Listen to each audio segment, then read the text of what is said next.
Dah.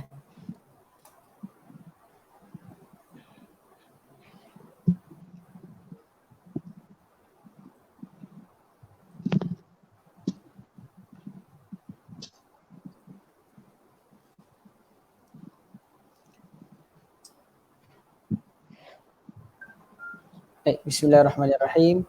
Alhamdulillahirabbil wassalatu wassalamu ala asyrafil anbiya'i wal mursalin wa ala alihi washabihi ajma'in. Assalamualaikum warahmatullahi wabarakatuh. Baik, Assalamualaikum. pada selamanya sama-sama kita rafakkan kesyukuran kepada Allah Subhanahu Wa Taala. Alhamdulillah pada malam ni kita dapat lagi meneruskan forum yang seperti mana yang telah dirancang. Forum kita pada malam ini, insya-Allah forum kita yang bertajuk menghayati peristiwa nuzul Al-Quran. Baik, jadi sebelum kita teruskan dengan lebih lanjut untuk berkaitan untuk meneruskan program kita pada malam ini, sama-sama kita buka majlis dengan umul kitab Al-Fatihah. Bismillahirrahmanirrahim.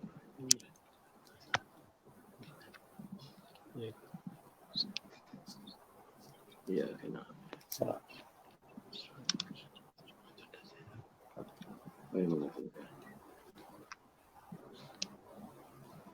Baik, alhamdulillah wassalatu wassalamu ala Rasulillah wa ala alihi washabihi wa man. Baik, a'udzu billahi minasyaitonir rajim. Syahrul Ramadan alladzi unzila fihi al-Qur'an hudan lin-nas wa bayyinatin minal huda wal furqan. Sadaqallahul azim. Baik, yang berhormat ahli panel kita, ahli panel terdiri daripada Ustaz Ni Abduh dan juga saudara Zulhilmi, kan? Yes. Saudara Zulhilmi. Baik. Jadi insya-Allah untuk forum kita pada malam ini yang bertajuk hayati peristiwa nuzulul Quran, bertemakan khaslah sempena hari ini yang 17 Ramadan. Dan juga kita menyambut nuzulul Quran. Baik, bersempena dengan peristiwa tersebut, kita menyusun satu program lah forum kita pada malam ni, insya-Allah. Baik, Allahumma salli ala Muhammad. Jadinya sebelum kita teruskan kepada persoalan-persoalan ataupun program forum kita pada malam ini, suka untuk anda memperkenalkan dahululah dua panel kita yang kita jemput khas pada malam ini untuk kita sama-sama dengarkan. Baik, panel yang pertama adalah yang berhormat Nik Muhammad Abduh bin Nik Abdul Aziz, yang telah mendapat pengajian pendidikan yang pertama sekalinya bermula di Ma'had Muhammadi Kota Baru, dan seterusnya menyambung pengajian ke Nadwadul Ulama Lucknow di India. Betul Ustaz? Betul sebut dia? Ya, betul. Lucknow. Dan seterusnya menyambung pengajian ke Darul Ulum Deoban, India, dan seterusnya menyambung ke Universiti Al-Azhar di Cairo, Mesir. Baik, dan Ustaz sekarang ini merupakan seorang ahli parlimen lah, ahli parlimen Bacok. Baik, apa khabar Ustaz? Sihat Ustaz? Alhamdulillah. Sekarang berada di rumah Ustaz? Di rumah. Atas meja makan. Atas meja makan. Bersiaran langsung. Bersiaran langsung daripada rumah Ustaz untuk program kita pada malam ini. Baik.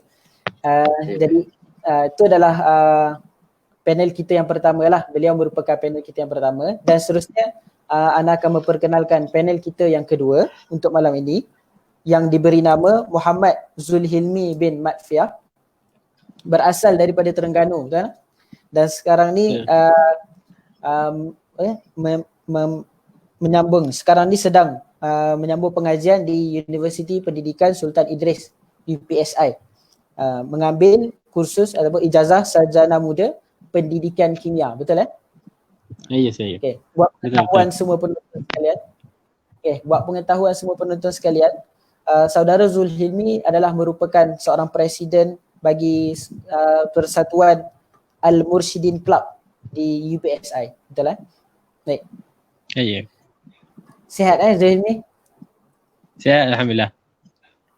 Baik, alhamdulillah. Baik, jadi yang rasa memandangkan kita pun dah sedikit disebabkan ada beberapa masalah teknikal, kita sedikit lewat untuk memulakan program kita pada malam ini. Jadi anda teruskanlah untuk pusingan yang pertama. Baik, sebelum tu kepada semua penonton yang berada di Facebook Gabungan Mahasiswa Islam Se-Malaysia GAMIS, yang pertama sekalinya, jika ada sebarang gangguan ataupun jika line yang kita pancarkan siaran langsung kita pada malam ini tidak clear, boleh sebut atau boleh nyatakan dalam komen, dan juga apa-apa jika ada sebarang permasalahan untuk live kita hari ini, boleh nyatakan dalam komen lah. Jadi insyaAllah kita punya AJK Technical akan cuba take note dan perbaiki dan berkemaskan lagi lah insyaAllah. Seterusnya yang kedua, jika ada sebarang sumbangan untuk program Madrasah Ramadan kita, bolehlah disalurkan melalui akaun Maybank Persatuan yang kita ada letakkan, ada paparkan di video tersebut lah. Baik. Dan seterusnya, jika ada sebarang persoalan yang ingin dilontarkan, boleh je terus type di dalam ruang komen dan insyaAllah pihak kami akan take note dan akan utarakan kepada panel kita lah. Baik. Khususnya kita punya tajuk forum kita pada malam ini iaitu untuk menghayati nuzulul Quran insyaAllah. Baik. Tanpa buang masa, anda teruskan untuk soalan pertama yang anda ingin utarakan kepada panel kita yang pertama, yang berhormat Ustaz Ni Abdul. Baik Ustaz, boleh ke kalau nak minta Ustaz ceritakan berkenaan dengan sirah penurunan Al-Quran ataupun sirah nuzulul Quran kepada umat manusia ni? Bersilakan Ustaz. Ya, terima kasih. Assalamualaikum warahmatullahi taala wabarakatuh. Bismillahirrahmanirrahim. Alhamdulillahirabbil alamin. Wassalatu wassalamu ala sayyidina Muhammad wa ala alihi wa sahbihi ajma'in. Qala Allah Ta'ala fi kitabil aziz, inna anzalnahu fi lailatin mubarakatin inna kunna munzirin. Sadaqallahul azim. Terima kasih Tuan Moderator. Sebab saya saudara Zul Hilmi sebagai ahli panel. Berapa minit ni Tuan Moderator? Kita tak 10 minit boleh Ustaz? Okey, saya cuba. Pertama sekali saya ucapkan terima kasih kepada pihak GAMIS ya kerana jemput saya untuk bersama malam ni. Sebenarnya ini yang pertama bulan Ramadan ni. Biasa saya seorang-seorang bercakap. Ini dapat live dengan kawan-kawan insya-Allah. Kita nak bercakap sedikit mengenai nuzulul Quran sempena dengan negara kita bagi cuti ataupun kita buat sedikit sambutan ya berkait dengan nuzul Quran bertarikh 17 Ramadan. Mungkin kita tertanya-tanya mengapa 17 Ramadan ya? Sebab kita belajar bahawa turun Quran ni pada malam Lailatul Qadar ya. Dan Lailatul Qadar ni Nabi suruh kita tahari usahakan di hujung Ramadan 10 terakhir. Kenapa tiba-tiba 17? Sebenarnya dia ada sedikit perbahasan ulama mengenai tarikh penurunan Al-Quran. Tetapi tarikh ini tak penting. 17 ke kita nak pegang ataupun 25 ataupun berapa, itu tak penting. Kerana tak ada siapa pun yang boleh kerat ataupun putuskan mana satu tarikh. Kerana ianya tidak pernah diberitahu oleh Nabi kita Muhammad sallallahu alaihi wasallam. Yang kita tahu jelas ialah turunnya adalah pada malam Lailatul Qadar. Dan Lailatul Qadar ni dalam ilmu kita umat Islam, kita tak ada tarikh yang khusus ya. Sehingga Nabi sallallahu alaihi wasallam minta kita usahakan pada tiap-tiap malam, terutama pada 10 terakhir di bulan Ramadan. Maknanya dia boleh dalam 30 hari ini boleh berlaku. Cuma oleh kerana Rasulullah sallallahu alaihi wasallam, Nabi kita dah beritahu bahawa kemungkinan besar di hujung 10, maka kita usahakan pada tarikh tersebut.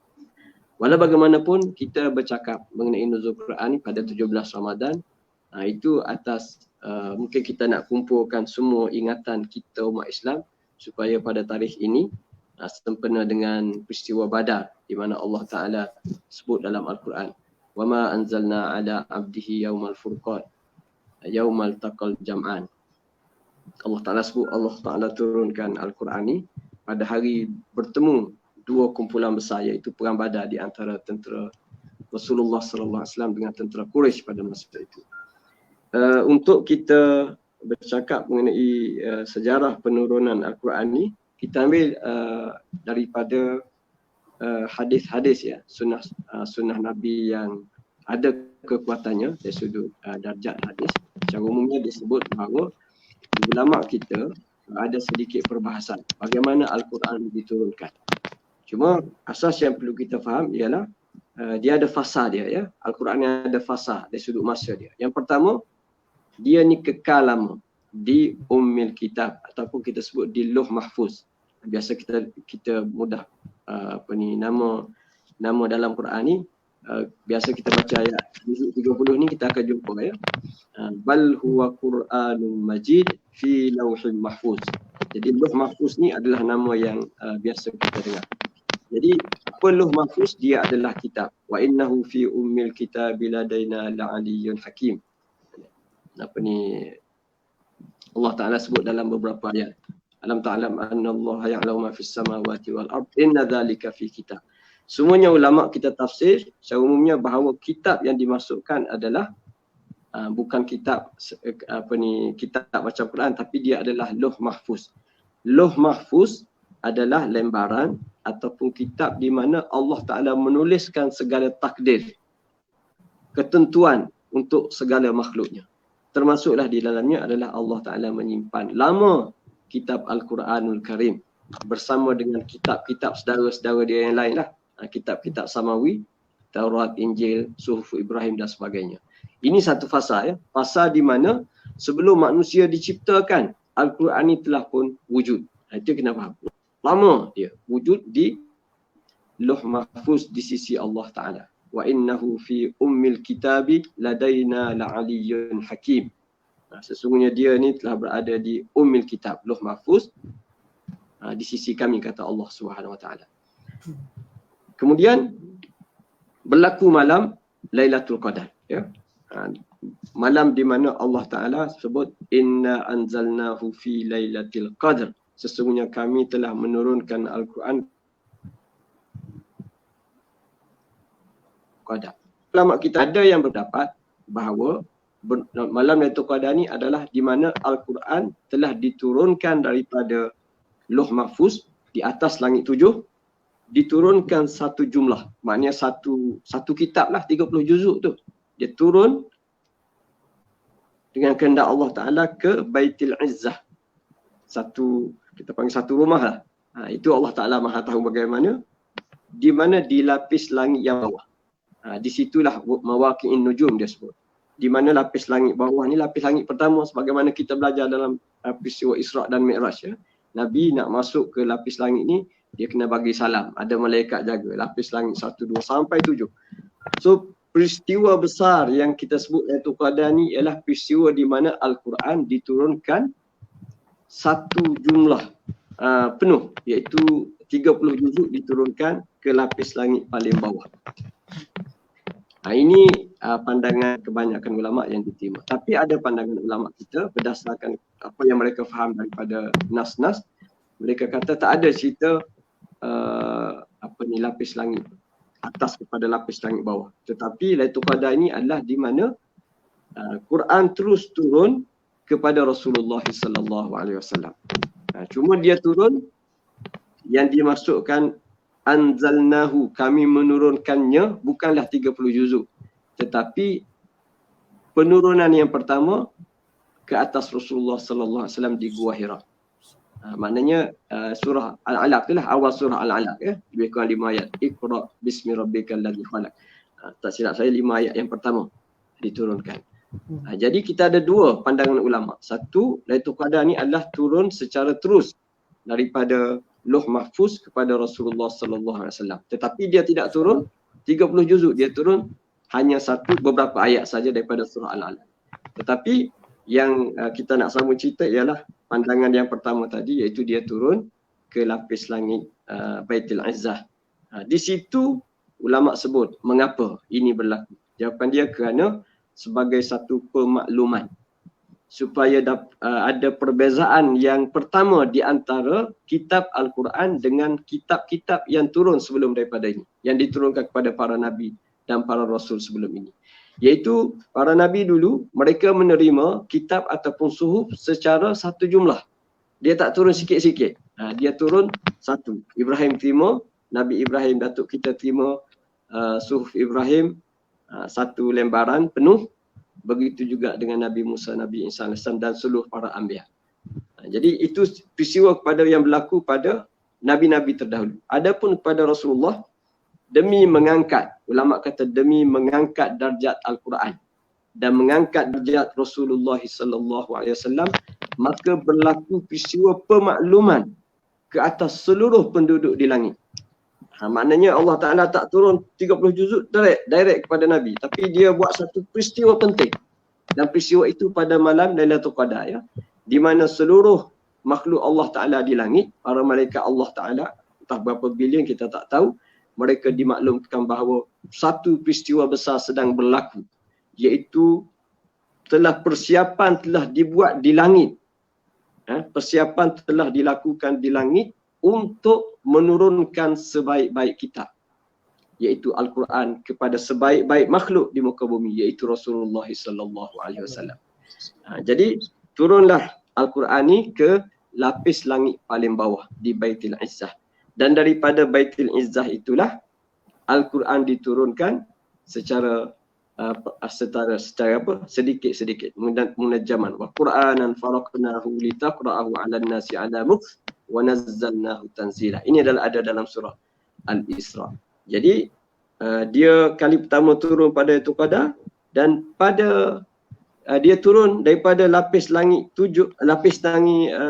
pertama, yang paling bawah ni, kepada Nabi pun disebut juga sebagai malam Lailatul Qadar, yang disebut sebagai ia berlaku di bulan Ramadan, syahrul Ramadan allazi unzila fihi al-Quran. Itu fasanya. Saya sebut tadi, fasa pertama dia kekal lama di Lauh Mahfuz. Fasa kedua dia turun daripada lapis langit 7 Ummul Kitab ke lapis langit paling bawah, dan daripada fasa 2 ni masuk fasa ketiga, iaitu Jibril bawa sikit-sikit kepada Nabi kita Muhammad sallallahu alaihi wasallam, bermula dengan penurunan surah Al-Alaq, awal surah Al-Alaq di Gua Hira. Dan daripada turun ni, kalau kita nak sebut fasa 4 pun boleh, iaitu bermula daripada Nabi terima wahyu, maka berlaku fasa Al-Quran dibaca oleh Rasulullah. Nabi membacakan ayat Quran ni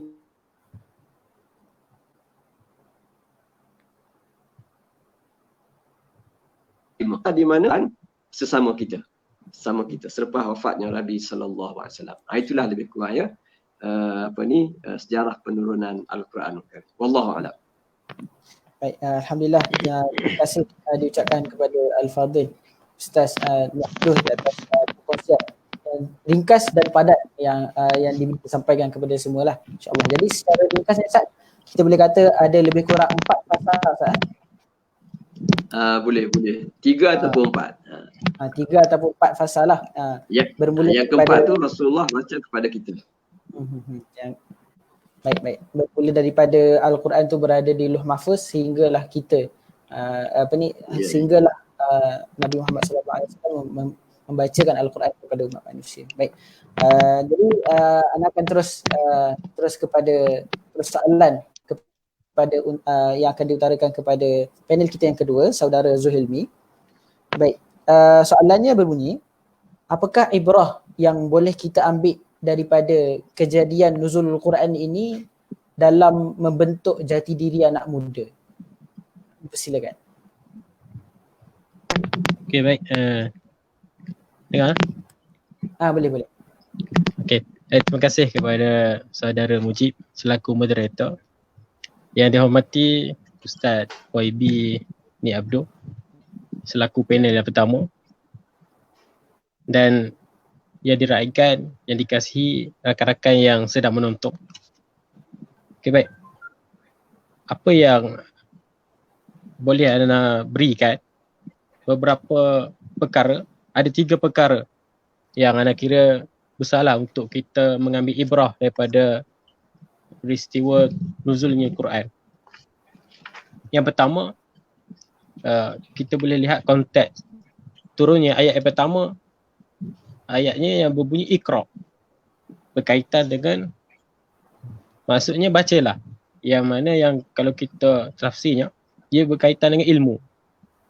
Dan isu yang poin yang pertama adalah, anak nak sebut martabatnya ilmu. Bagi anak muda hari ini, jati diri kita kena ada ilmu untuk kita menjadi seorang yang lebih baik daripada orang lain. Ilmu lah yang membezakan kita dengan orang lain. Ini kalau tengok hari ini, ramai anak muda yang mereka leka dengan ilmu-ilmu yang tak tahu asal-usulnya dari mana. Contohnya daripada golongan liberal, sosialis dan sebagainya.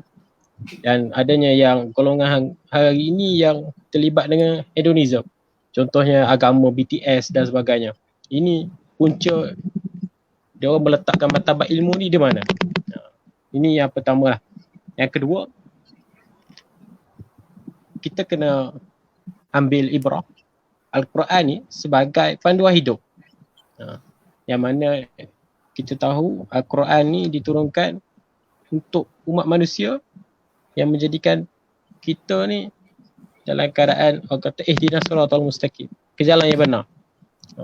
Seperti yang kita maklum, sebelumnya turun Al-Quran kepada Rasulullah, umat manusia ketika itu dipanggil zaman jahiliyah, yang mana mereka hidup dalam keadaan terumbang-ambing dengan penuh kemaksiatan dan sebagainya. Dan bila mana turunnya Al-Quran, sedikit demi sedikit dia mencorakkan kehidupan manusia sehinggalah kata dia menjadi bangsa yang bangsa yang agung lah, umat Islam seluruh dunia. Okey, yang ketiga, penghayatan Al-Quran yang mendalam.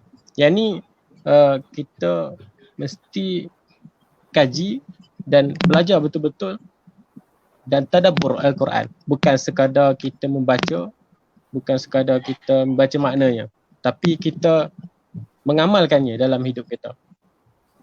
Kerana apa?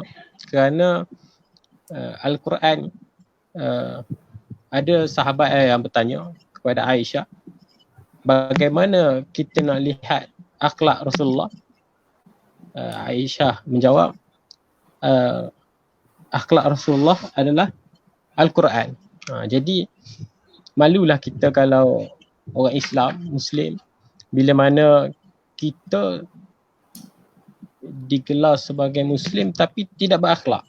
Ramai hari ini yang kita tengok, tak kisahlah dia orang ustaz ke apa, bila kita tengok dia ni tak berakhlak, malu kita sebagai seorang Muslim. Sedangkan kita seorang Muslim beriman dengan Al-Quran itu sendiri. Dan Al-Quran itulah yang menjadi akhlak yang sebenar-benarnya kepada kita.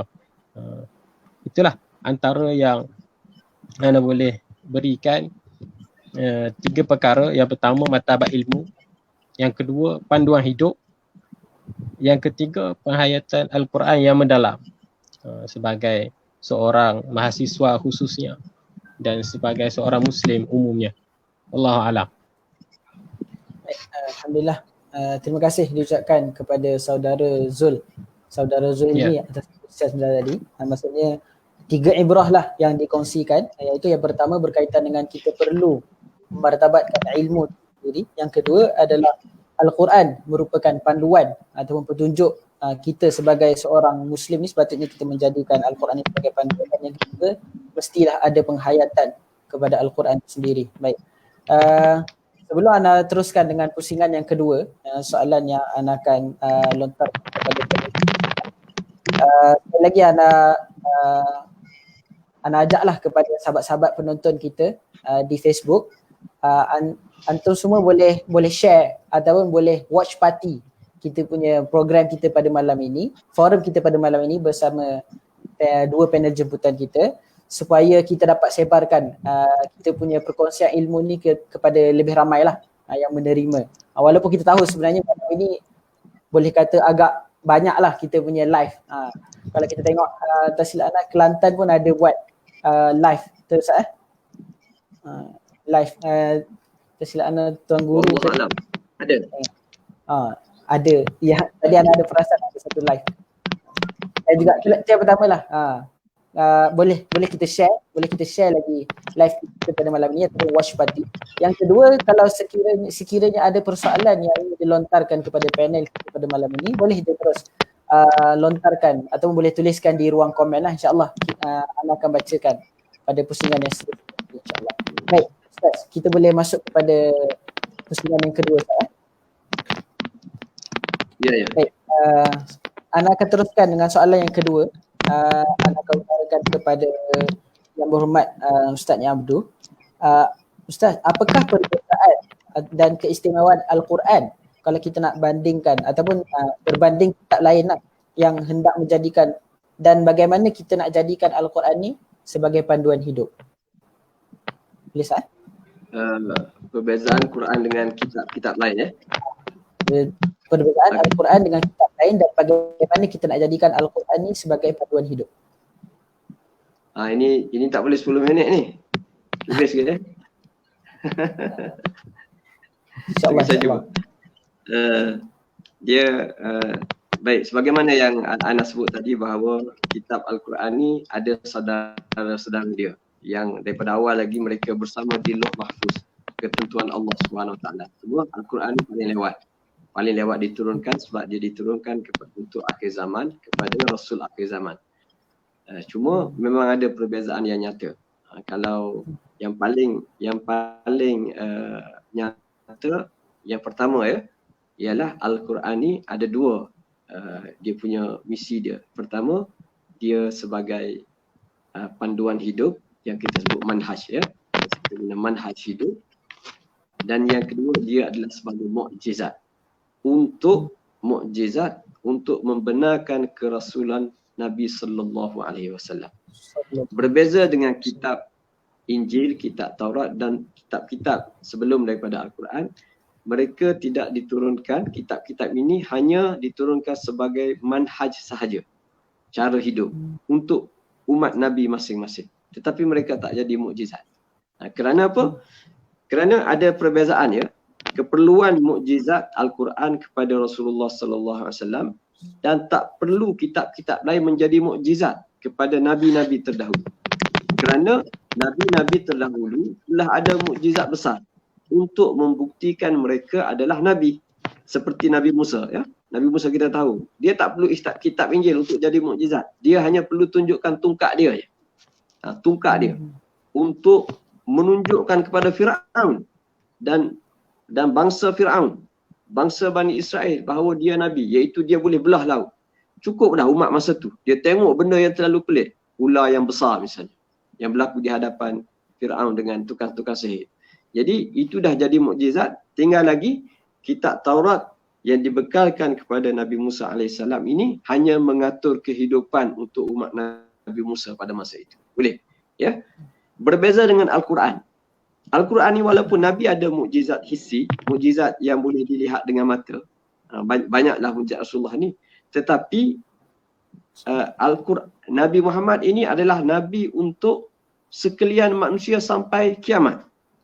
Dia tak habis kerasulan Nabi ni. Walaupun Rasulullah dah wafat 1400 tahun lepas, tetapi dia tetap Nabi dan tak ada Nabi selepasnya. Jadi untuk kita melihat mukjizat hissi, mukjizat yang fizikal ni, yang dapat lihat dengan mata ni, kita tak ada dah umat hari ni. Abu Jahal boleh tengok lah. Abu Jahal, para sahabat Nabi boleh tengok mukjizat besar yang berlaku pada batang tubuh Nabi. Tetapi kita hari ni, kita hanya boleh mendengar peristiwa sebagaimana itu berlaku pada Nabi Musa. Itu berlaku pada Nabi Muhammad sallallahu alaihi wasallam. Maka untuk kekuatan Al-Quran untuk meyakinkan umat manusia bahawa Rasulullah yang hidup 1400 tahun lepas itu adalah Nabi untuk kita hari ini, maka perlu satu hujah yang kukuh. Tak padan dengan mukjizat bahawa Rasulullah ni pernah belah bulan, bahawa Rasulullah ni batu-batu, pokok-pokok pernah bercakap, macam-macam Nabi. Sebab itu hanya kita berita, cerita yang didengari, tak boleh dilihat. Jadi orang hari ini tak percaya. So kena ada satu kekuatan untuk membuktikan Rasulullah itu sebagai Nabi yang benar untuk akhir zaman. Maka kekuatan itulah Al-Quranul Karim. Boleh Al-Quran ni hidup 24 jam. Sepanjang zaman dia membuktikan isinya, ilmunya membuktikan bahawa Tak mungkin Al-Quran ini datang daripada mulut Rasulullah, datang daripada manusia. Bahkan dia datang daripada langit, daripada Allah Ta'ala. Dengan isinya yang begitu hebat. Itu perbezaan yang pertama. Ya. Boleh ya? Perbezaan yang pertama antara Quran dengan kitab lain ialah kitab lain bukan mukjizat. Berbeza dengan Quran yang sampai hari ini dia kekal mukjizat sebagaimana dia juga adalah manhaj hayat. Manhaj kehidupan, ya, sistem kehidupan untuk hari ini. Baik, yang kedua kita turun sikit. Banyak saya nak sebut ni sampai dekat 10 ya. Kalau habis masa beritahu ya. Sebab memang perbezaannya memang banyak ya. Cuba kita sebut sikit-sikit insya-Allah. Yang kedua, saya potong-potong ya. Quran ni sebagaimana para pengkaji lah. Kita yang tak kaji mungkin kita tahu sikit-sikit. Tapi semua orang tahu ya. Yang jelas sampai hari ini. Iaitu Quran ni tidak ada satu ayat, tidak ada satu kalimah, tidak ada satu huruf kecuali dia adalah daripada Allah. Maknanya Jibril alaihissalam terima daripada Allah ketika dia nak bawa pada Rasulullah sallallahu alaihi wasallam Nabi kita, dia terima, dia dengar. Dan ulama sebut sekali dengan huruf, sekali dengan kalimah. Jibril terimanya dan itulah yang disampaikan kepada Rasulullah sallallahu alaihi wasallam. Dan apabila Rasulullah yang kita sebut Nabi ni tak tahu membaca ya, dia ni ummi, dia suruh para sahabat tulis Quran, maka apabila Nabi memperakui apa yang ditulis oleh para sahabat, maka itulah huruf Al-Quran, bacaan, makna dan huruf yang diterima oleh Jibril alaihissalam, bukan ciptaan oleh kita manusia. Maknanya perbezaan yang kedua, yang kedua ialah Al-Quran ini 30 juzuk, tidak ada satu ayat daripadanya, hatta satu kalimah, hatta satu huruf kecuali dia adalah daripada Allah 100%. Siapa yang mengingkari walaupun satu huruf, satu kalimah, dia kufur. Maknanya dia kata ini sahabat Nabi ni tambah-tambah. Ya. Ini Nabi sendiri tambah, bukan wahyu Nabi tambah. Hatta Nabi tambah pun salah. Sebab Al-Quran ni dia daripada Allah. Hak Nabi sebut tu itu sunnah, itu hadis Rasulullah SAW. Tidak ada, tak boleh dicampur aduk di antara sunnah Nabi dengan Al-Quranul Karim.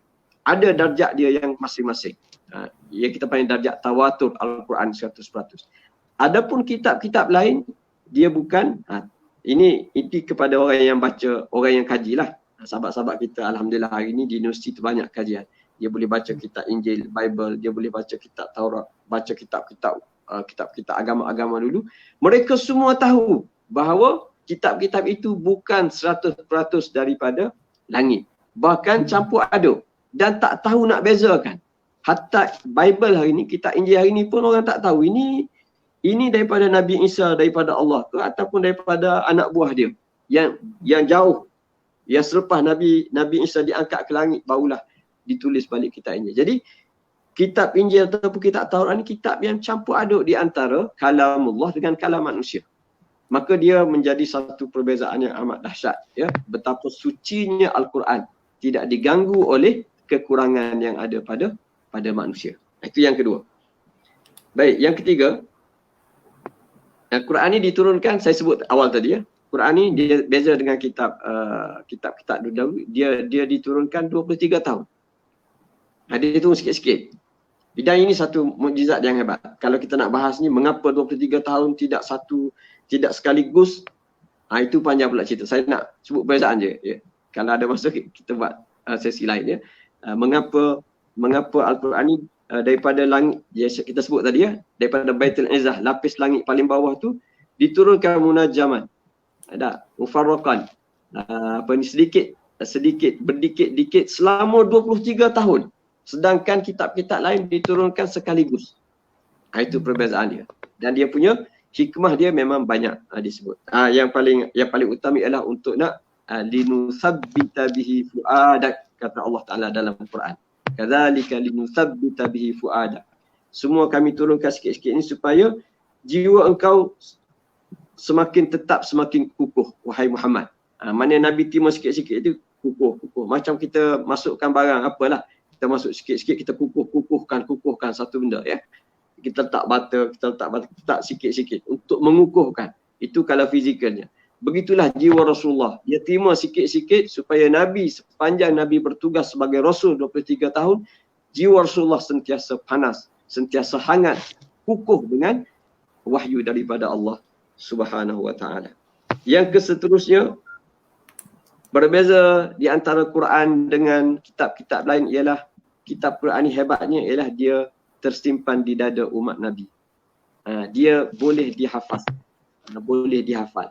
Kita tahulah hari ni kawan-kawan kita kiri kanan ni, kalau kita tak hafal tak ada masalah. Sebab apa? Sebab kawan-kawan kita ramai yang hafiz. Bulan Ramadan ni ada ramai imam di rumah masing-masing, ya. Anak-anak yang ibu bapa hantar sebagai hafiz ataupun boleh baca Quran, seronoklah mereka. Kenapa? Kerana anak-anak boleh jadi imam. Adakah ini boleh berlaku pada kitab-kitab selain pada Quran? Jawapan dia tak boleh. Isi kitab ni walaupun cuba dihafaz, tapi bukan sifatnya kitab-kitab ini, ayat-ayatnya layak dihafal 30 juzuk penuh di dada. Kalau tak, cuba buat kajian lah. Siapa yang hafal Injil? Siapa yang hafal kitab Taurat? Ada tak ulama besar dia yang hidup dia menghafal Injil dan Taurat? Jawapan dia tak ada. Sebab apa? Sebab tak ada nilai untuk hafal. Sedangkan Al-Quran ni diberi nilaian yang tinggi kepada para hufaz. Dan apabila umat Nabi Muhammad menghafal Quran, bermula daripada Rasulullah, para sahabat, para tabi'in sampai kita hari ini, maka darjat orang yang menghafal Quran tu diangkat tinggi di sisi Allah Subhanahu Wa Taala. Menjadikan Quran ni, tuan-puan semua, satu kitab yang jauh berbeza dengan kitab-kitab lain, iaitu dia berada di dada umat Nabi Muhammad. Walaupun musuh Islam Timur dan Barat, dulu dan sekarang, bermacam-macam cara mereka cuba untuk menghancur Quran. Kalaupun mereka mampu membakar Quran, waliyazbillah, semua Quran, tapi mereka tak mampu membakar dada umat Nabi Muhammad daripada kembali menulis Al-Quranul Karim. Itu kehebatan kitab Al-Quran yang sengaja Allah Ta'ala buat untuk menjadikan Quran ini kitab yang kekal sampai kiamat. Ya. Yang seterusnya, ada masalah lagi, ya. Muta'abbadun bitilawati. Muta'abbadun. Kitab Quran ni ialah kitab yang dibaca sebagai ibadah. Ini salah satu takrif Quran. Kehebatan Quran ni ialah dia ni orang buat ibadah. Mana umat Nabi Muhammad ni baca. Kita berada di mana-mana. Dekat anak tidur kita baca Quran, bangun baca Quran, masa kerja kita baca Quran, tengah-tengah belajar kita baca Quran. Mengapa baca Quran? Sebab kita nak dapat pahala ibadah, beribadah sebagaimana kita solat. Tapi solat tu payahlah, nak kena ada wuduk, nak kena angkat takbir, tak boleh bercakap. Baca Quran ni boleh tanpa wuduk, bila-bila masa dalam bas, dalam kereta kita boleh baca. Ini tak berlaku pada umat Nabi-Nabi, orang-orang Kristian, orang-orang Yahudi hari ni, orang Hindu, orang Buddha yang ada kitab masing-masing. Mereka tak jadikan kitab ini sebagai bacaan harian. Kenapa? Kerana mereka tak ada nilai ibadah pada membacanya. Sedangkan Al-Quran ni, pembaca Al-Quran, dia dapat ganjaran yang besar di sisi Allah SWT. Dan membacanya adalah mudah. Dihafal, dibaca dengan mudah. Walaqad yassarna al-Qur'ana lidzikri fahal mim muddakir. Panjang saya berhenti kat itulah. Cukuplah baca Quran malam. Wallahu a'lamu bissawab. Ada lagi ni? Tak apa untuk malam ni. Okey. Alhamdulillah, jazakallah khairan jazak diucapkan kepada Al-Fadhil Ustaz. Ada satu lagi ya? Ada satu lagi yang tak jawab, yang last. Nak kena jawab ke? Kami masa. Ya, mungkin boleh jawab dengan ringkas tak? Ya? Ringkas. Sebenarnya sahabat-sahabat semua, bagaimana untuk apa tadi? Untuk beramal. Soalannya. Untuk menjadikan Al-Quran ini sebagai panduan. Ya. Pertama, kita mesti beriman. Kita umat Islam, antara kegagalan kita hari ini, kelemahan umat Islam, kehinaan umat Islam disebabkan oleh mereka tak faham agama dengan baik. So kena ada satu tajdid iman, tajdid ilmu, dan salah satu yang besar ialah mereka mesti yakin bahawa Quran yang ada di hadapan mereka ni bukan hanya untuk dibaca dapat pahala. Itu kelebihan Al-Quran. Tetapi Al-Quran tidak diturunkan, itu matlamat besarnya. Matlamat besarnya adalah sebagai panduan hidup. Jadi untuk menjadikan Al-Quran ini sebagai panduan hidup, yang pertama ialah umat Islam sendiri kena bina balik ilmu di dada mereka bahawa Al-Quran ini adalah untuk dijadikan sistem kehidupan. Quran diturunkan untuk kita beriman dengannya 30 juzuk tanpa kurang sedikit pun. Tak boleh kita kata nak beriman separuh dengan separuh. Apabila kita letak ini dalam jiwa kita, maka Quran menjadi besar di jiwa kita. Kita akan rasa bersalah. Umat akan rasa bersalah bahawa mereka mengambil panduan lain selain daripada panduan Al-Quran. Bila rasa takut, rasa bersalah wujud di dalam dada, maka dengan sendiri dia akan tarik umat Islam tersebut, setiap individu, untuk tidak lagi berani mengambil izm barat, apa-apalah izm panduan hidup lain selain daripada Al-Quran Karim. Dan sahabat-sahabat semua, kerana itulah secara ringkas yang saya sebut yang akhir sekali, kerana itulah Allah Ta'ala memuliakan umat Nabi Muhammad di bulan Ramadan ini. Dengan Allah Ta'ala hadiahkan bulan Ramadan menjadi bulan untuk kita tadabbur Al-Quran, untuk kita menginsafi diri kita bahawa alangkah jauhnya kita daripada panduan Al-Quranul Karim. Lalu Allah Ta'ala sebut kelebihan Ramadan. Allah Ta'ala kata dia turunkan kitab ni di malam Lailatul Qadar. Maka hendaklah kita jadikan bulan Ramadan ni bukan hanya cerita puasa, bukan hanya cerita jaga salat, bahkan yang besar ialah bulan Ramadan ni adalah Syahrul Quran. Maknanya kalaulah umat Nabi Muhammad ni kembali baca Quran dengan penuh faham, dengan penuh rasa tawadhu, dengan penuh rasa khusyuk, insya-Allah itulah di antara cara terbaik untuk kita mengajak umat ni kepada menjadikan Al-Quran sebagai panduan hidup. Wallahu a'lamu bissawab. Paling ringkas saja. Baik, alhamdulillah. Terima kasih. Jazakallah khairan jazak diucapkan kepada Al-Fadhil Ustaz. Jadi anda teruskanlah untuk persoalan yang anda akan berikan kepada, soalan kedua yang anda berikan kepada panel kita yang kedua, saudara Hilmi. Baik, untuk soalan yang kedua ni, pada pendapat saudara Hilmi lah, apa peranan kita sebagai seorang Muslim? Apakah peranan kita sebagai seorang Muslim, khususnya golongan anak muda, dalam menyebarkan mesej Islam kepada masyarakat yang non-Muslim? Apakah peranan kita sebagai seorang Muslim, khususnya anak muda, untuk kita sebarkan kepada masyarakat non-Muslim tentang apa yang terdapat, mesej-mesej Islam yang terdapat dalam Al-Quran? Persilakan. Okay, baik. Terima kasih sekali lagi. Apa yang pendapat anda lah berkaitan dengan apa yang perlu kita lakukan untuk kita menarik minat non-Muslim, antaranya. Dalam sepanjang anda berada di UPSI, terlibat dengan badan dakwah ni, Al-Mursyidin Club, ada beberapa perkara yang kami teliti waktu mana ada masa slot non-Muslim tu, apa yang perlu kita buat. Antaranya kita tunjulkan akhlak kita, kita bagi tahu apa Islam suruh, apa Islam larang, supaya mereka faham Islam ni menyeluruh. Dan itu juga yang Ustaz ni Abdul dah sebut tadi, berkaitan dengan Islam ni berkaitan panduan hidup, dan kita sendiri yang perlu mengamalkannya. Dan kalau kita tengok hari ni, banyak-banyak ustaz yang, contoh Ustaz Abid Liu, dia berdakwah melalui akhlak dia, yang bila orang lain tengok pun, orang lain rasa, orang kata sejuk hati tengok. Dan itulah yang sepatutnya yang umat Islam lain juga amalkan. Bukan sekadar kita membaca, bukan sekadar kita berdakwah saja, berdakwah secara lisan. Kita kena berdakwah juga secara bilhal, dengan akhlak kita. Ini antaranya lah. Dan kena ada satu sikap yang kita kena berkawan dengan mereka, berkawan dengan non-Muslim, dan kita tunjukkan akhlak kita ni. Jangan kita pula sama naik, kita pula yang panggil buat lebih kurang, kita pun tak amalkan Islam. Jadi tak ada contoh lah pada mereka.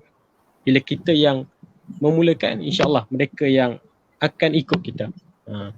Dan kalau kita tengok, bila mana yang rakan-rakan yang non-Muslim, bila mereka yang mula mengkaji, insyaAllah mereka lebih faham tentang Islam. Tapi yang pemulanya, kita lah sebagai orang Islam.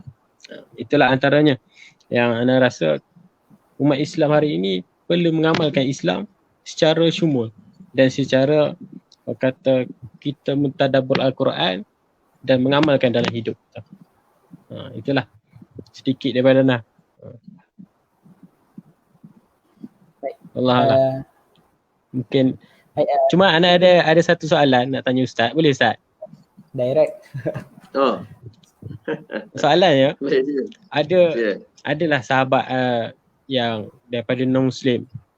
Dia mengadu, dia kata ada sahabat kita daripada Muslim, dia mengaji pasal Quran waktu mana dalam kelas sehingga mengganggu dia. Macam mana tu Ustaz? Sedangkan kalau kita tengok mungkin dia ada usaha untuk kata pasal mengaji tu untuk suruh dia dengar macam tu.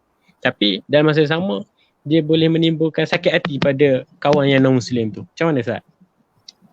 Ya, jawapan dia memang rungutan kawan non-Muslim ya. Kawan non-Muslim yang bersungguh.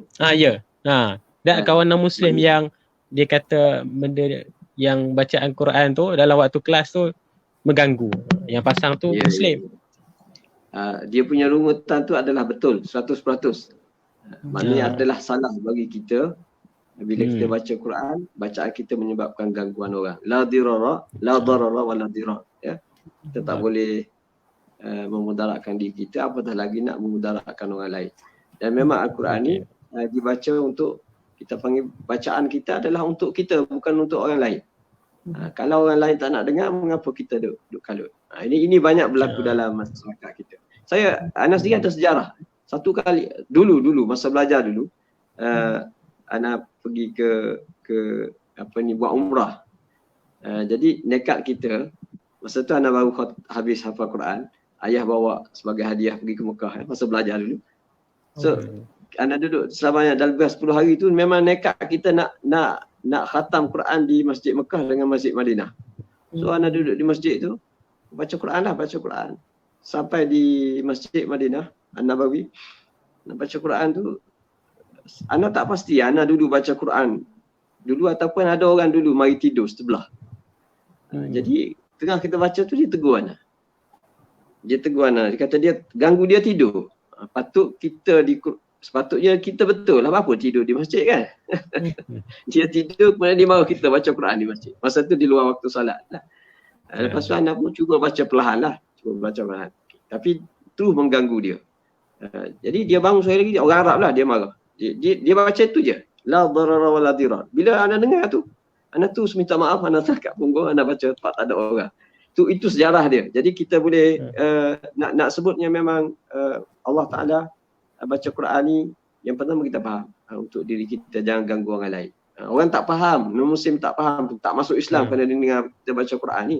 Macam juga dengan isu yang berlaku di setengah-setengah tempat, gangguan kita baca pasal mic baca Quran kuat-kuat sebelum subuh ya. Itu bukan sunnah Nabi SAW. Ganggu jiran pula non-Muslim. Bila dia bersungguh kita marah pada dia. Sebenarnya itu salah kita. Kerana kita buat sesuatu yang Nabi tak suruh pun. Orang duk tengah syok nak tidur, belum orang azan subuh kita duk pasang dengan kuat-kuat. Itu dibincang banyak oleh para ulama kita. Jadi kepada kita terutama sekali para student yang nak berdakwah tu, pandai-pandailah berdakwah. Jangan dakwah yang mengganggu orang lain. Wallahu a'lam bishawab. Baik. Terima kasih Ustaz.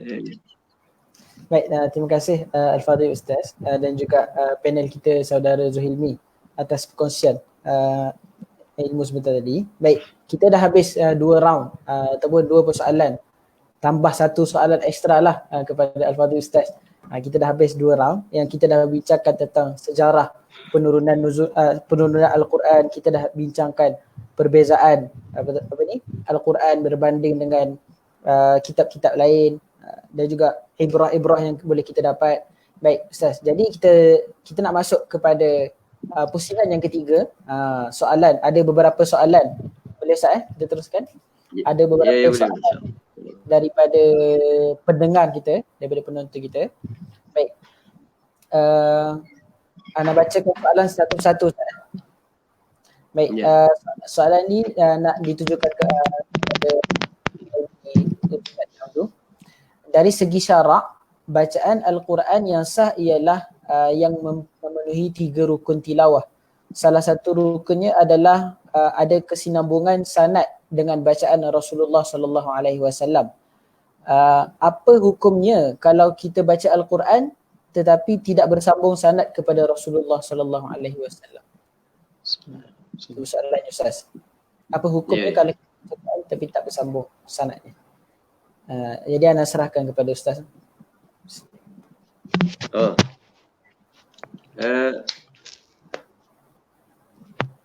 Okey. Dah ada soalan di sini ya. Okay. Cantik. Kita kena faham bahawa ilmu sanad ni adalah ilmu yang besar dalam agama kita ya. Dan Al-Quran ini adalah sanad dia panggil tawatur. Mana orang tak bincang pasal sanad Al-Quran. Bahawa Al-Quran itu daripada Allah Subhanahu Wa Taala. Kemudian cara baca Quran ni memang ada guru dia. Semenjak daripada zaman Rasulullah sampailah kepada kita ini. Apa yang diajar, yang penting bagi kita ialah apabila kita belajar baca Quran, hendaklah guru yang mengajar kita ni dia ambil daripada guru yang memang diterima. Tidak ada cara baca Quran yang berlawan dengan guru-guru setempat kita. Itu saja mencukupi. Tak perlu kita tahu daripada guru ni mana sanad, tak perlu. Itu adalah ilmu tambahan. Milik orang-orang yang belajar Quran lah. Orang-orang yang takhasus. Pelajar-pelajar biasanya pelajar-pelajar hafiz. Para hufaz ni dia ada sampai belajar kitab Mesir ke mana-mana, dia ada bidang dia. Orang ni ada kelebihan untuk mengambil kelebihan iaitu mereka belajar daripada guru yang ada sanad daripada bersambung sampailah kepada Rasulullah sallallahu alaihi wasallam. Adapun masyarakat awam tak begitu. Macam kita baca hadis Nabi lah. Kita baca hadis Nabi, sebenarnya baca hadis Rasulullah ni lagilah kita kena berhati-hati dengan hadis, kesahihan hadis Nabi Muhammad SAW. Tapi taklah sampai pada peringkat kalau kita tak tahu sanad, maka haram kita baca hadis Nabi kerana kita tak tahu. Mencukupi kalau kitab yang kita baca ni, rujukan kita kitab ni memang kitab yang muktabar. Guru yang memberitahu kita ni guru yang memang diakui kealiman dia, keikhlasan dia. Begitu juga Al-Quran. Janganlah kita melampau-lampau sampai syarat nak tahu baca kita belajar Quran ni mesti tahu guru kita ni sanad dia apa. Itu tambahan yang tak perlu. Wallahu a'lam bishawab. Baik, alhamdulillah. Terima kasih Ustaz. Ada satu lagi persoalan yang diutarakan oleh penonton kita. Dia ada soalan yang berkait lah Ustaz. Yang pertamanya soalan yang lebih kurang. Kitab-kitab lain selain daripada Al-Quran tu dia bukan mukjizat lah maksudnya Ustaz. Betul. Dia dua ya, kita kena faham. Anda sebut dia secara ringkas. Persamaan kitab Al-Quran dengan kitab lain ialah kitab-kitab ini adalah manhaj hidup, panduan hidup. Maknanya kitab Nabi Musa sesuai untuk umat Nabi Musa pada zamannya. Begitu juga kitab Injil. Tapi panduan ini akan sekali habis dengan habisnya zaman para nabi tersebut. Bila datang Nabi Isa, maka habislah tempoh Nabi Musa AS. Bila datang Nabi Muhammad SAW, maka habislah tempoh Nabi Isa. Maknanya kena bertukar manhaj daripada manhaj awal kepada manhaj kedua. Daripada manhaj kedua, manhaj ketiga dan seterusnya. Sehinggalah berakhir dengan manhaj Al-Quran yang dibawa oleh Nabi SAW. Tetapi tambahan kepada Al-Quran ialah dia mukjizat. Kenapa? Kerana Rasulullah wafat. Dan agama ini perlu berjalan sampai kiamat. Tak ada lagi nabi baru. Maka kekuatan nabi sebagai nabi ini perlu diperkuatkan supaya kita sekarang, misalnya kita hari ini, macam mana kita nak yakin bahawa nabi kita ni dah 1400 tahun? Kan orang ramai kata bahawa Nabi Muhammad ni itu zaman Arab, zaman unta, sekarang zaman moden tak sesuai lagi. Itu ya. Hujah manusia hari ni mereka menolak Nabi Muhammad. Kenapa? Nabi Muhammad terlalu jauh. Jadi kena ada sesuatu yang boleh membuktikan bahawa Nabi Muhammad itu Rasul sehingga kiamat. Maka dia perlukan kekuatan. Kekuatan itulah Al-Quranul Karim.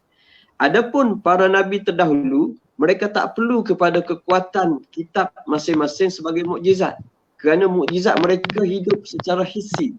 Maknanya umat dulu cukup bila dia tengok Nabi Musa belah laut dan cerita ni dibawa, umat tu boleh terima bahawa Nabi Musa ni adalah Nabi, bahawa Nabi Isa adalah Nabi. Tinggal lagi mereka nak beriman tak nak beriman, itu saja.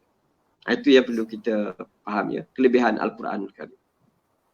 Jadi cara ringkasnya, sampai hari ini para padri ya, ulama-ulama Injil, ulama-ulama apa, tak ada pun mereka buktikan Injil ni adalah mukjizat. Tak ada satu pun isi Injil adalah mukjizat. Mereka tak boleh nak bentangkan. Kitab Taurat pun sama. Adapun Quran, para ulama kita hari-hari tunjukkan kepada umat manusia, ini ayat mukjizat, mukjizat sains, mukjizat dari sudut fakta, mukjizat dari sudut ni, banyak membuktikan bahawa Quran ni betul-betul mukjizat dan dia mengalahkan semua kitab-kitab yang lain. Wallahualam. Ni mungkin ada kaitan dengan soalan tadi tu, dan mungkin soalan terakhirlah untuk pada malam ni. Bagaimana kita nak jawab kepada mereka yang mempersoalkan tentang kitab-kitab Nabi lain, mengapa ia tidak setinggi kitab Al-Quran pada zaman kita? Okey. Itu boleh anda ulang tadi, bahawa sebabnya ialah kitab-kitab lain Allah Ta'ala utuskan bertempoh, maknanya Allah Ta'ala maha tahu bahawa kitab ni tempoh dia kata 200 tahun, 300 tahun, 500 tahun. Selepas tu Allah Ta'ala akan ganti dengan kitab lain, Nabi lain. Maka kekuatan dia hanya apabila kekuatannya bertempoh, maka kelebihannya pun bertempoh lah. Sedangkan Al-Quran ni Allah Ta'ala mesti menyempurnakannya sebagai satu nikmat untuk umat manusia. Al-yawma akmaltu lakum dinakum. Hari ini ikmal maknanya kami sempurnakan 30 juzuk. Tak ada lagi selepas ini. Bila Allah Ta'ala turunkan Quran 30 juzuk, dia tak ada lagi juzuk ke 31, 32. Maknanya dah lengkap. Lengkap 30 juzuk, ikmal ini sampai bila? Sampai kiamat. Wa atmamtu alaikum ni'mati, dan Allah Ta'ala gunakan sempurnakan, itmam. Ini perbahasan dari sudut bahasa. Nikmat Tuhan ni Allah Ta'ala kata dah sempurna. Tapi kesempurnaan nikmat Tuhan ni dia akan terus berlaku. Nikmat tu tak habis. Macam gini. Macam ayat puasa ya. Ayat mengenai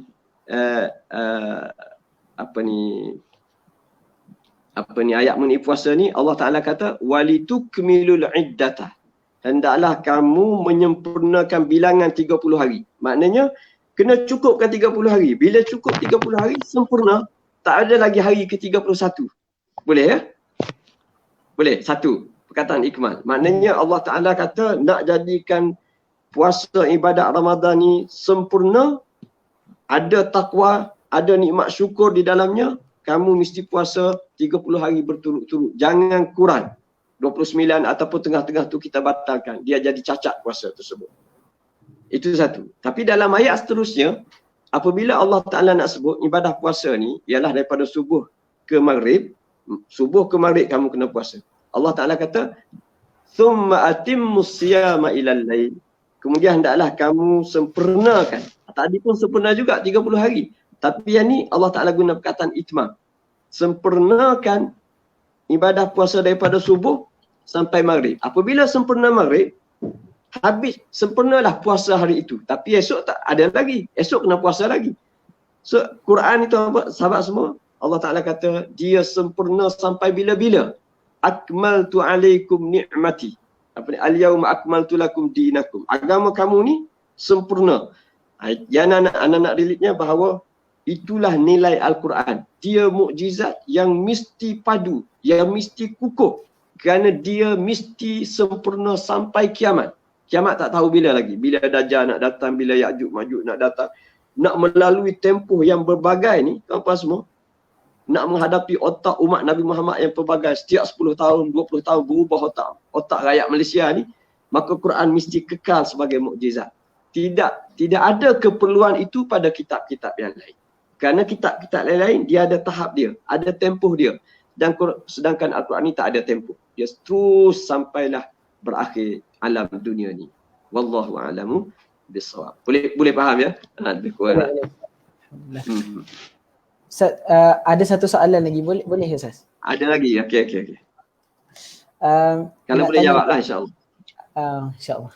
bagaimana penerimaan kaum yang diturunkan kepadanya Zabur? Adakah sama seperti Taurat dan Injil? Oh, kitab Zabur. Ya, kaum yang menerima itu. Sama saja, semua para nabi ada penentangnya, ada pendukungnya. Sejarah para nabi, sejarah Nabi Sulaiman, sejarah Nabi Daud, ayah kepada Nabi Sulaiman. Penerimaannya sama saja. Nabi Daud ni ada kekuatan dia. Maka ada kaum dia yang kuat menerima Nabi Daud AS. Begitu juga Nabi Sulaiman AS. Tetapi kekal ada yang menentang dia. Tapi Allah Ta'ala tak cerita kecuali kisah yang sedikit mengenai Nabi Daud. Nabi Daud ni memang kerja dia ialah dia buat pedang ya. Peperangan lah zaman Nabi Daud, Nabi Sulaiman ni ialah cerita mengenai kekuatan kerajaan Islam. Maknanya umat Nabi Daud umat yang hebat bersama Nabi Daud untuk memerangi kejahatan. Itu lebih kurang, wallahu a'lam.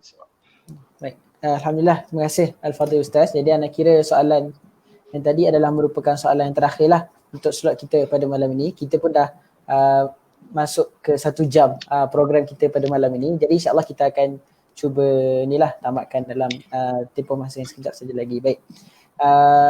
Terima kasih sekali lagi anda ucapkan kepada yang bertanya soalan dan juga kepada Al-Fadhil Ustaz kerana sudi menjawab soalan-soalan yang telah diutarakan.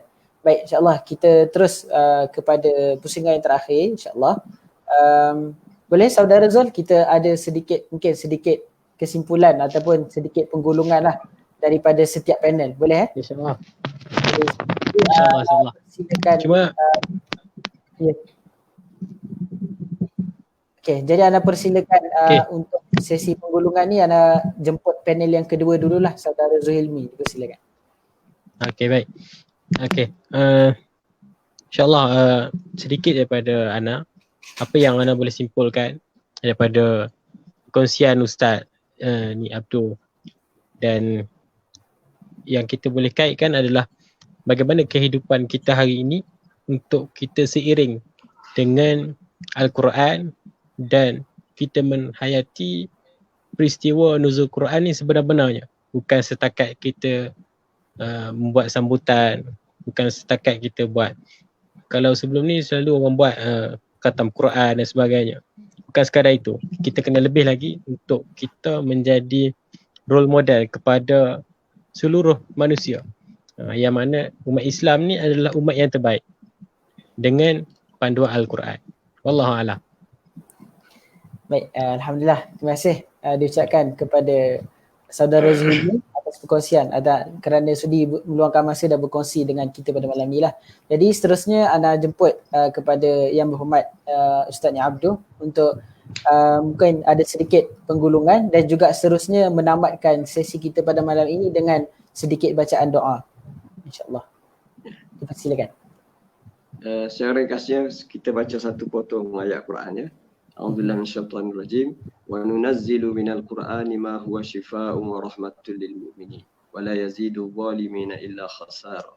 Dan kami turunkan daripada Quranul Karim, maknanya kami turunkan Al-Quran seluruhnya adalah syifa, menjadi penawar dan juga menjadi rahmat kepada orang mukmin, dan tidak bertambah orang-orang yang zalim itu kecuali kerugian. Sahabat-sahabat semua, di bulan Ramadan yang penuh berkat ini, marilah kita beriman, imanan wahtisaban, beriman dengan penuh keyakinan bahawa Al-Quran adalah daripada Allah Ta'ala, diturunkan sebagai cahaya yang menerangi kegelapan, diturunkan sebagai penawar yang mengubati segala penyakit manusia, diturunkan sebagai rahmat yang menghilangkan segala kecelakaan yang menimpa manusia.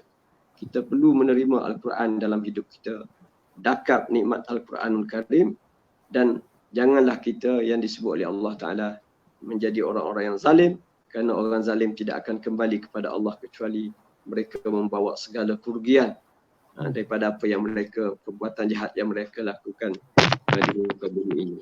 Marilah sahabat-sahabat semua, kita berdoa kepada Allah Ta'ala, semoga Allah Ta'ala jadikan Al-Quran sebagai nikmat kehidupan kita, sebagaimana itulah yang menjadi nikmat kepada para sahabat yang menerimanya daripada Rasulullah sallallahu alaihi wasallam. Mari kita berdoa sama-sama insya-Allah. Auzubillahi minasyaitonirrajim. Bismillahirrahmanirrahim. Alhamdulillahirabbil alamin wassalatu wassalamu ala Muhammad wa ala alihi wa sahbihi ajma'in. Allahumma rabbana zalamna anfusana wa illam taghfir lana wa tarhamna lanakunanna minal khasirin.